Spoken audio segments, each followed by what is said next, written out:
Bienvenidos a un nuevo episodio de La Cantina del Ortopedista. Muchachos, este es el último episodio de la segunda temporada, porque simplemente ya se han de haber enfadado de estar escuchando solamente cosas del hombro. Yo sé que yo ya me enfadé de estar hablando solamente de temas del hombro y vamos a empezar a revisar otros temas. Si quieren ver alguna sección en específico, déjenlo en los comentarios. Si no, simplemente van a tener que ver lo que se me hinche un huevo enseñarles. Como siempre, les recuerdo que para que no se pierdan ningún solo episodio, se suscriban al canal y activen las notificaciones. Asimismo, me harán un parote compartiendo el canal en todas sus redes sociales, dándole un pulgar arriba y poniendo algún comentario. De igual forma, les recuerdo que me pueden escuchar por la plataforma de podcast de su preferencia en caso de que no les guste ver videos por YouTube o simplemente no se quieran terminar sus datos tan rápido. Si nos escuchas por alguna plataforma de podcast, me ayudarías mucho revisando el programa con 5 estrellas y poniéndole ahí un comentario súper chingón.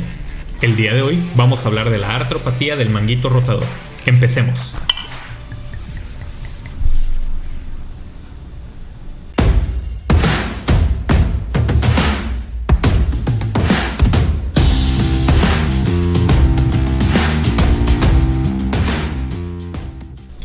La combinación de la artritis de hombro con una lesión irreparable del manguito rotador es uno de los desórdenes más difíciles de tratar en la práctica del hombro debido a una combinación severa de daño en el cartílago articular y en los tejidos blandos periarticulares. La artropatía del manguito rotador no es una entidad patológica única, sino que consta de diferentes patologías subyacentes. Es una etapa terminal común de varios procesos patológicos con una característica clínica única: un hombro artrítico doloroso con un defecto masivo e irreparable del manguito rotador. A menudo esto se combina, ya sea de forma secundaria o primaria, con una erosión ósea significativa en la glenoides y a veces también en la parte proximal del húmero. Es importante reconocer los diversos procesos patológicos que conducen a la artropatía del manguito rotador. En el sentido más estricto de la palabra, esta condición es un resultado final extremo de un desgarro masivo del manguito rotador. El término acuñado por Neer en 1983 se refiere a un desgarro masivo primario del manguito rotador que conduce a una destrucción secundaria de la articulación glenumeral. Se cree que entre el 0 y el 25% de los desgarros masivos del manguito rotador terminarán como una artropatía del manguito rotador, pero es difícil predecir cuál de estos desgarros masivos resultará en esta condición. Esta entidad representa el mayor porcentaje de artritis por deficiencia del manguito rotador tratados en la actualidad mediante artroplastía reversa de hombro. La artropatía del manguito rotador es la etapa final de un defecto del manguito de los rotadores de larga duración, que se caracteriza por un desgarro masivo con migración superior y reducción progresiva de la distancia acromio-humeral con cambios erosivos secundarios y deformación de las tuberosidades, erosión del acromion, deformidad de la superficie articular humeral y erosión del hueso glenoideo central y o superior.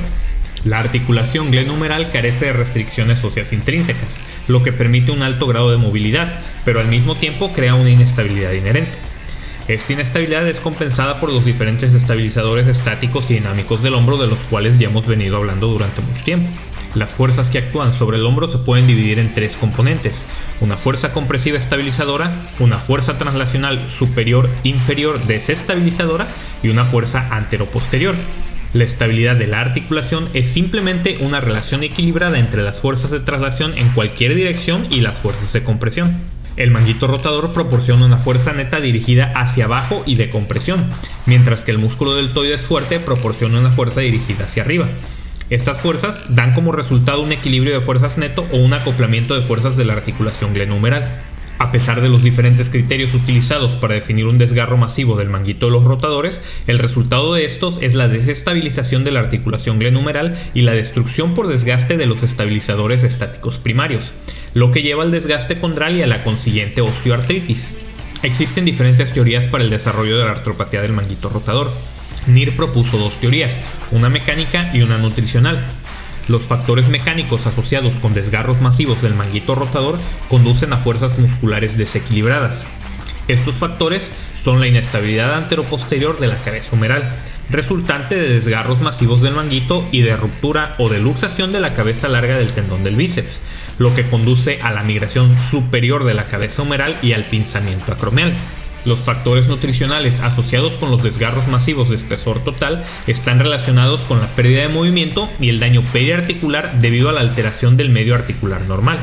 La pérdida de presión del líquido y la consiguiente reducción de la calidad del contenido químico del líquido sinovial conducen a la atrofia del cartílago y del hueso. Los derrames sanguinolentos recurrentes y la pérdida del contenido de glicosaminoglicanos del cartílago aceleran aún más la destrucción tanto del hueso como del tejido blando. Halverson y colaboradores propusieron una asociación entre la artropatía del manguito rotador y la presencia de cristales de fosfato de calcio en el líquido y en el tejido sinovial. Postularon que los cristales que contienen fosfato de calcio en el tejido sinovial inducen una cascada inmunológica que conduce a la liberación de enzimas proteolíticas y que estas enzimas proteolíticas provocan la rápida degradación de los componentes de la matriz del cartílago y la destrucción de las estructuras periarticulares y articulares. Existen dos clasificaciones importantes para la artropatía del manguito rotador, la de Ziebauer y la de Hamada. Ziebauer la clasifica en dos, el tipo 1 y 2, y cada uno se subdivide en tipos A y B. La tipo 1A se refiere a una articulación centrada y estable. Los estabilizadores anteriores se encuentran intactos, existe mínima migración superior, sigue habiendo una estabilización dinámica y existe femoralización de la cabeza humeral y acetabularización del arco coracoacromial. La tipo 1B presenta una articulación centrada y medializada, con los estabilizadores anteriores intactos o compensados. Hay una migración superior humeral mínima, la estabilidad de la articulación se encuentra comprometida y existe una erosión medial de la glenoides. La tipo 2A es una articulación descentrada con estabilidad limitada, pero ya hay compromiso de los estabilizadores anteriores.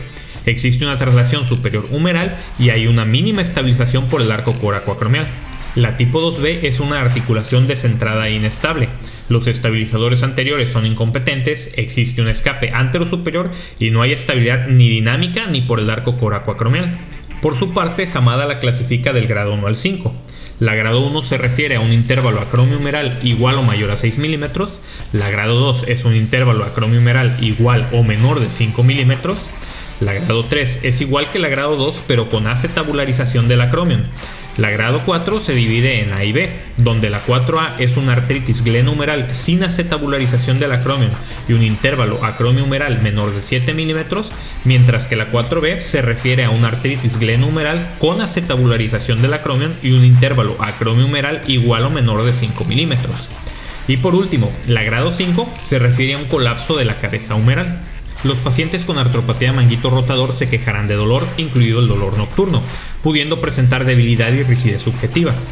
Al examen físico habrá atrofia del supra o del infraespinoso o de ambos. A la elevación del brazo se sentirá la prominencia anterior de la cabeza humeral por el escape anterosuperior. De igual forma, podrá haber una efusión subcutánea debido a la salida del líquido sinovial de la cápsula articular. Habrá limitación de los rangos de movimiento, tanto activos como pasivos, pudiendo existir incluso una pseudoparálisis, que se refiere a la incapacidad de abducir el hombro. Habrá además crepitación glenohumeral o subacromial con los rangos de movimiento. Las maniobras provocativas dependerán de qué tendones sean los que se encuentran afectados y ya fueron revisadas en el episodio anterior.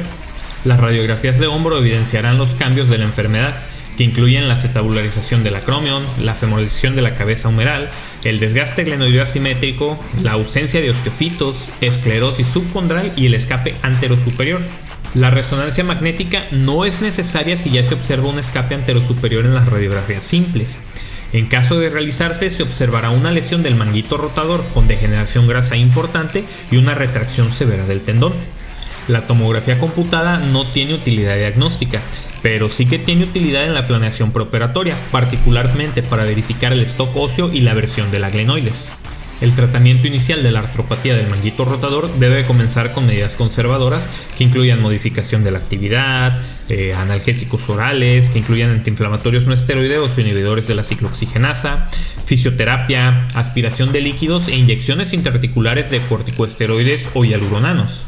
La aspiración y la administración de corticosteroides puede ser un complemento útil de la fisioterapia para los pacientes que no pueden o que no desean someterse a una intervención quirúrgica.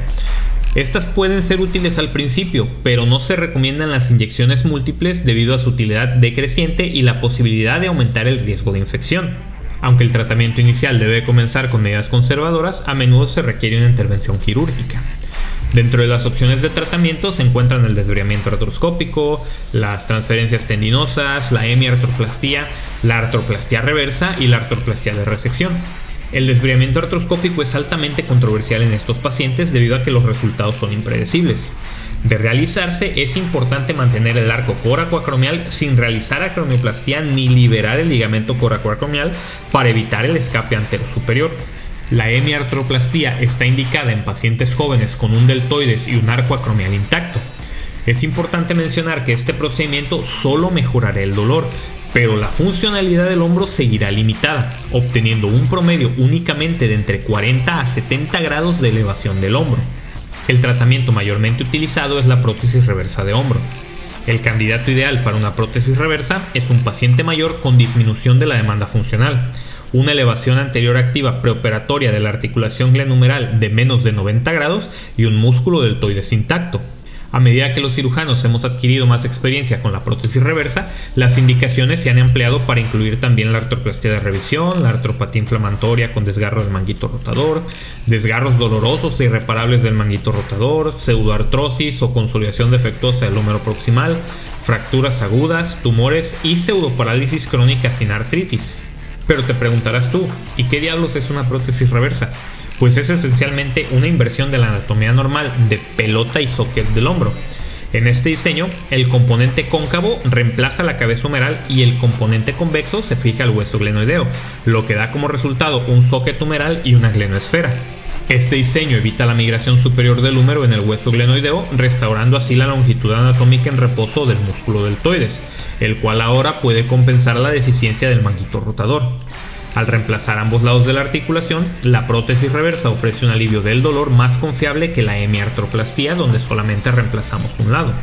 Como se mencionó en el episodio anterior, también las transferencias tendinosas están indicadas en lesiones masivas irreparables del manguito anterior, donde estaría indicada la transferencia del pectoral mayor, o del manguito postero superior, donde el tendón a transferir sería el dorsal ancho. Esta última podrá hacerse en conjunto con una prótesis reversa de hombro para mejorar el movimiento en rotación externa. A pesar de los resultados clínicos favorables a corto y mediano plazo, la tasa global de complicaciones de la prótesis reversa es alta, oscilando entre el 19 y el 68% dependiendo de lo que se considere una complicación. Wall y colaboradores revisaron los resultados de la prótesis reversa según la causa y notificaron una tasa de complicaciones del 19% en 186 pacientes, siendo las complicaciones más comunes la luxación en 7.5% de los casos y la infección en 4%. Las fracturas glenoideas, las fracturas humerales, el dolor, la parálisis del nervio radial y el aflojamiento de la glenoesfera o la placa base se encuentran entre las complicaciones notificadas con menor frecuencia. Es importante entender que el riesgo de complicaciones en las cirugías de revisión fue más del doble que el observado en las cirugías primarias. Otra complicación común es la muesca o el notching escapular, que se debe al impacto de la cara medial de la copa humeral en el cuello escapular durante la aducción. Se ha informado que la incidencia de notching escapular es tan alta como el 96%. La relevancia clínica del notching escapular es controvertida. En algunos estudios, el notching escapular significativo se asoció con peores resultados clínicos y falla prematura de la placa base, aunque hay otros estudios que no han encontrado relación entre el notching y las escalas funcionales, la disminución del rango de movimiento, el dolor o el aflojamiento del componente glenoideo. Esto fue todo por el episodio de hoy. Como siempre, te agradezco que te hayas quedado hasta el final cuando pudiste estar haciendo cosas en realidad productivas. Si te gustó el episodio, pártelo y recompártelo. Suscríbete si no lo has hecho y deja tu pulgar arriba. Yo soy Joel Galindo y esto fue La Cantina del Ortopedista. Pórtense mal, háganlo bien y nos vemos hasta la próxima.